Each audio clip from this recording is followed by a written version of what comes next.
You guys, our next comic is a chiropractor. I love it. You guys, get excited for Dr. Margaret Perez.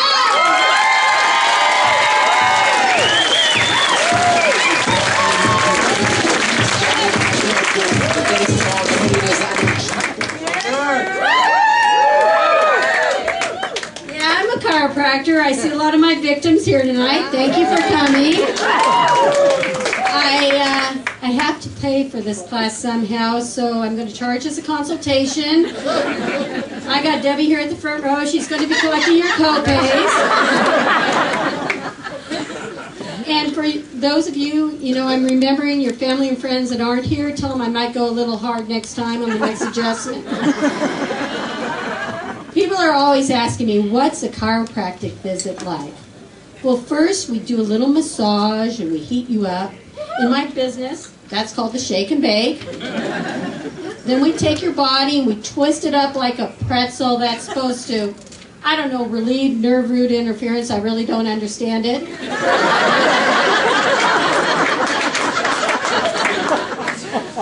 And then finally we give you exercises. Because if you really want to get rid of back pain, you've got to do your exercises. Which no one ever does. And I call that my kids' college fund. Yay.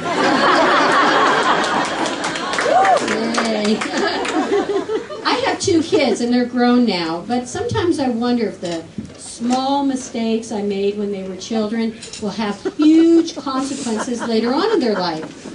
Like, what if the only mistake that Jeffrey Dahmer's parents did was, give him a lot of sugar, give him Ben and Jerry's, and then when he grew up, he ate Ben and Jerry?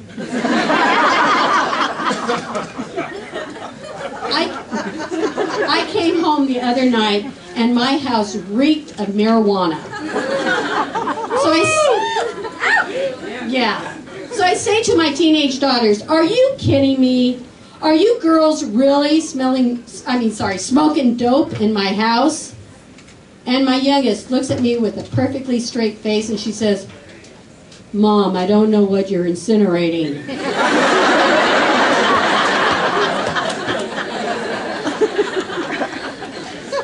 I'm 53 years old now, but I wish I had frozen some embryos.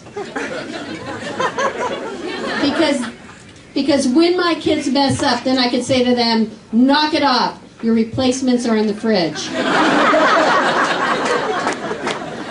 I hate getting older. Now the fastest way for me to lose a pound is to pluck my eyebrows. And I'm tired all the time. The other day I got on a bus and I fell asleep. And when I woke up I was in a foreign land. Pacoima. And I was asleep on some homeless guy's lap. Face down. It was humiliating, having to ride the bus. The other thing that drives me crazy is I lose things. The other day I lost my keys, and my boyfriend says to me, well, where was the last place you had them? I left them in the last place I had them. And then he says to me, it's always the last place you look. Yeah, because when I find them, I stop looking.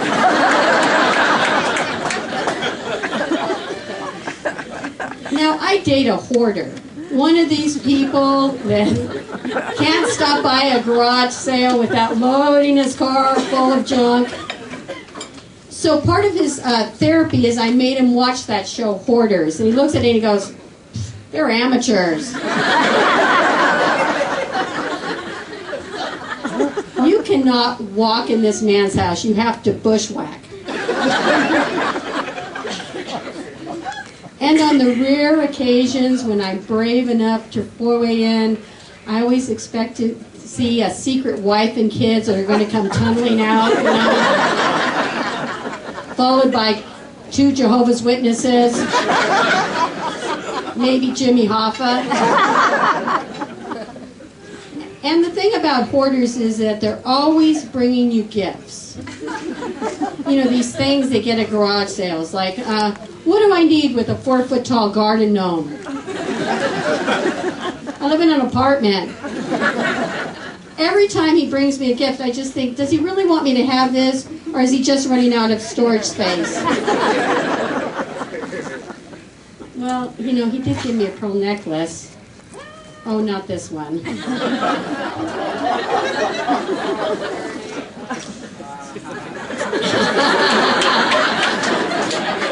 I apologize for that joke. All of you.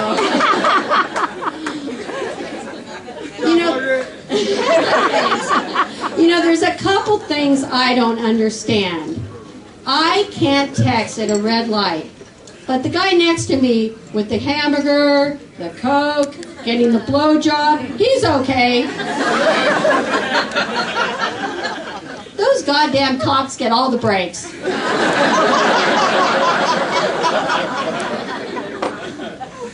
And another thing I don't understand is Mormons. You mean I can't drink coffee, but it's okay for me to sleep with my sister's husband?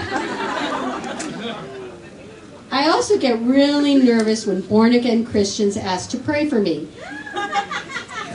Because I never know how successful they are. You know, there's no Yelp rating for prayers. So I was watching Sesame Street with my 2-year-old niece the other day, but it's gotten so politically correct. Now the Cookie Monster eats all healthy. Me eat broccoli and then only one cookie.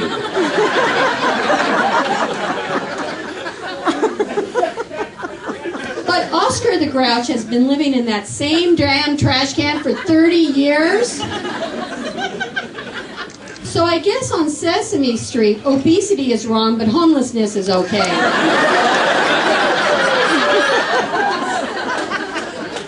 Kind of like our current administration.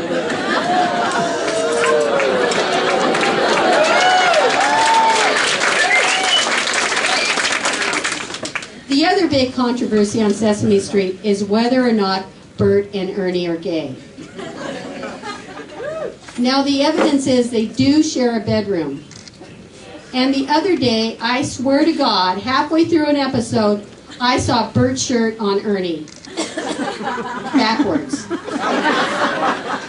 I personally don't know if they're queens or queers, but this bit has been brought to you by the letter Q.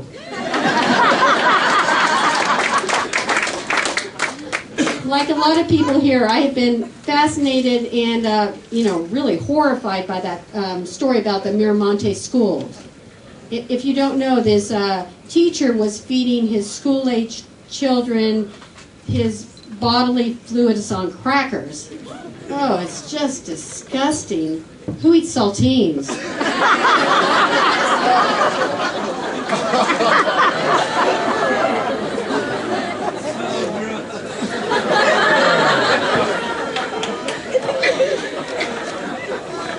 And in a certain way, I have to give props to him because I could never get my kids to even eat vegetables.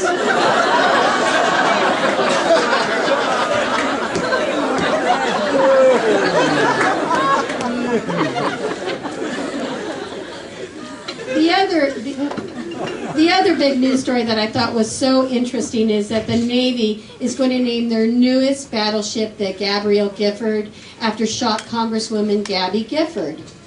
Now, what's interesting about this is the Navy has more sexual harassment lawsuits than all other branches of the military combined. So I think, isn't that just like the Navy? First to feature a woman with a face shot. Wait for it. Then to name a vessel full of semen after her.